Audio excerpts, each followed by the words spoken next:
आरक्षण को ओबीसी को शून्य कर दिया। मैडम भाई जरा पूछिए भाजपा के लोगों से, मैं उसके इतिहास को उधेड़ना चाहता हूं कि 23 अक्टूबर 1990 बीपी सिंह से भारतीय जनता पार्टी ने समर्थन क्यों वापस लिया था, जरा पूछिए उनसे। इसलिए समर्थन वापस लिया था कि मंडल कमीशन बीपी सिंह ने लागू किया था ओबीसी को पूरे देश में 27% आरक्षण का। और मान लीजिए अरेस्ट हुए बिहार में, भारतीय जनता पार्टी ने समर्थन वापस ले लिया, मंडल के ऊपर कमिश्नर को हावी करने का प्रयास किया।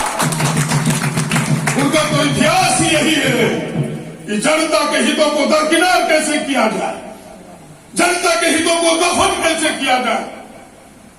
क्या ओबीसी का आरक्षण शून्य 2001 से भारतीय जनता पार्टी का निर्णय नहीं है?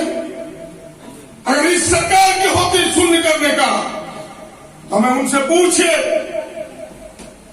कि भाई अगर यहां शून्य कर दिया तो फिर देशभर में क्यों हमने 24% आरक्षण दिया, गोड्डा में क्यों 17% आरक्षण दिया। और सबसे बेहतर उदाहरण तो पूर्वी सिंहभूम और पश्चिम सिंहभूम है कि भाई पश्चिम सिंहभूम में ओबीसी को आरक्षण शून्य है और पूर्वी सिंहभूम में 19% है। कुछ न कुछ मजबूरी है।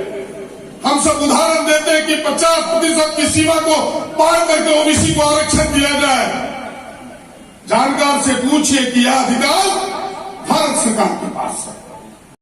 तरह तरह चीजों को झूठ से परोसेगा, हिंदू मुसलमान के झगड़े, राम मंदिर के झगड़े, तमाम चीज आपके सामने परोसेगा। कौन नहीं है राम के पुजारी, कौन नहीं राम को पूछता इस देश में। लेकिन एक लोग पूछने वाले, हम लोग तो असली लोग हैं, वो लोग तो नकली लोग हैं। मुंह में राम, बगल में छुरी, राम को बेच करके वोट लेने वाले लोग हैं। ऐसे लोगों से सावधान रहिए। आइए, जिन सवालों को राहुल जी ने उठाए हैं, देश के हित में, नौजवानों के हित में, किसानों के हित में, गांव और गरीबों के हित में, देश की एकता और अखंडता को मजबूती करने के हित में इस आंदोलन को तेज कीजिए। आज कांग्रेस ने कमर कसी है, हम सबों ने कमर कसी है। मैं प्रभारी महोदय को इतना स्वस्थ करना चाहता हूं कि संथालपना की धरती आंदोलन की धरती है। कांग्रेस ने यह पकड़ा है, परिवर्तन होगा, आंदोलन विकास तक पहुंचेगा। जय हिंद, जय भारत, जय कांग्रेस। तो पूरा गवाह है। यहां तो मीडिया के साथी बैठे हैं। जब हम यहाँ जेल में थे, सारे लोग सहानुभूति पूर्वक, जब मैं हाजिरी कोर्ट में बजा रही थी, उनका जेल में था, सारे लोग भेंट करने आते थे। आंखें डबडबाए हुए रहती थी कि आपको छोड़ेगा नहीं। पहले छोड़ेगा, उसका बाप जरा लड़ने दो और जरा दम से हमें लड़ने दो। छोड़ेगा जरूर, समय वक्त लगेगा। आप सब गवाह है कि क्या नहीं किया आजादी के लिए भारतीय जनता पार्टी ने। झारखंड और संथालपना से बड़ा प्रमाण कोई हो नहीं सकता। 5000 एकड़ जमीन लेनी थी, रातों रात 1 करोड़ पर एकड़ से घटा करके 13 लाख कर दिया। 5000 एकड़ का जरा दाम जोड़िए। 5000 एकड़ का दाम 5000 करोड़ होता था, 13 लाख करने पर 850 करोड़ होता है। इतना मुनाफा देना चाहता था आजादी को।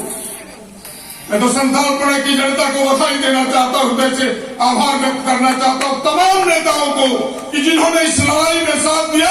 इन मीडिया के बंधुओं को, हमें ऊपर मीडिया बिका हुआ हो, लेकिन वहां उस समय मीडिया बिका हुआ नहीं था। सब लोगों ने मेरी बात को तरजीह दिया था। न्याय मिला। पहली बार लोग कहता है कि जहां मोदी जी, अडानी जी लकीर खींच देते उसे कोई मिटा नहीं सकता। झारखंड की जनता, संथालपना में जनता ने अपने आंदोलन के बल पर बता दिया कि तुम्हारी लक्ष्मण रेखा को भी हम मिटा सकते हैं और फिर से किसानों को काम देना। आपको पूरे गवाह है। मैडम भाइयों, इतना ही नहीं, अभी राहुल जी ने जिन विषयों को उठाया है, सवाल वो है वे किन विषयों को उन्होंने उठाया। चाहे वो लोकसभा हो, सड़क हो, चाहे भारत जोड़ो की यात्रा हो, विषय तो वही है जो देश की जनता का विषय है, देश के किसानों का विषय है, देश के नौजवानों का हक और अधिकार का विषय है। उन्हीं विषयों पर उठाया। लोकसभा में तो इतना ही उन्होंने कहा, और लोकसभा इसीलिए होता ही है, प्रतिनिधि इसीलिए जाते ही है। हम सब देखते हैं सरकार अपनी है, फिर भी ताल ठोक के जनता के विषय को रखते हैं, सरकार को मजबूर करते हैं जनता के विषयों पर उत्तर देने के लिए।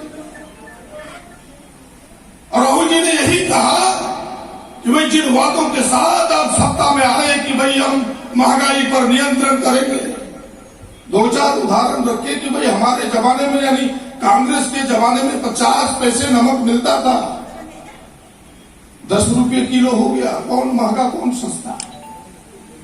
जो किरोसिन तेल 2014 में 2 रुपये 20 पैसे लीटर मिलता था, आज 105 की लक्ष्मण रेखा पार कर गई।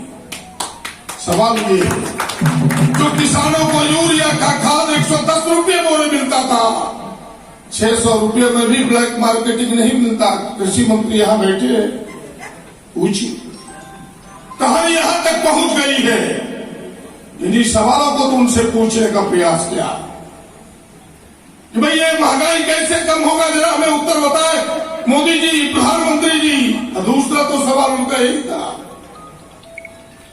कि भाई बेरोजगारी, जिस बेरोजगारी को कहा कि रोजगार के अवसर में बदलेंगे, आपने कहा था 1 साल में 2 करोड़ नौकरियां तो आपने दी नहीं, उल्टी नौकरियां ले लिया। उन बेरोजगारों का क्या होगा? और तीसरा जो देश के सामने महत्वपूर्ण सवाल उन्होंने रखा, उस सदन में वो सवाल ये था कि मोदी जी हमें बताइए कि 2014 से 2022 के बीच देश के 80% लोगों की आमदनी घट के आधी हो गई। 100 में से 80 लोगों का 100 रुपये की आमदनी थी, 50 रुपये हो गया। कौन सा गुरु मंत्र दिया आपने अडानी जी को कि जिसकी 9 लाख गुना आमदनी बढ़ गई, जो अमीरी के क्रमांक में 609 नंबर में थे, छलांग मार के दूसरे नंबर पर पहुंच गया।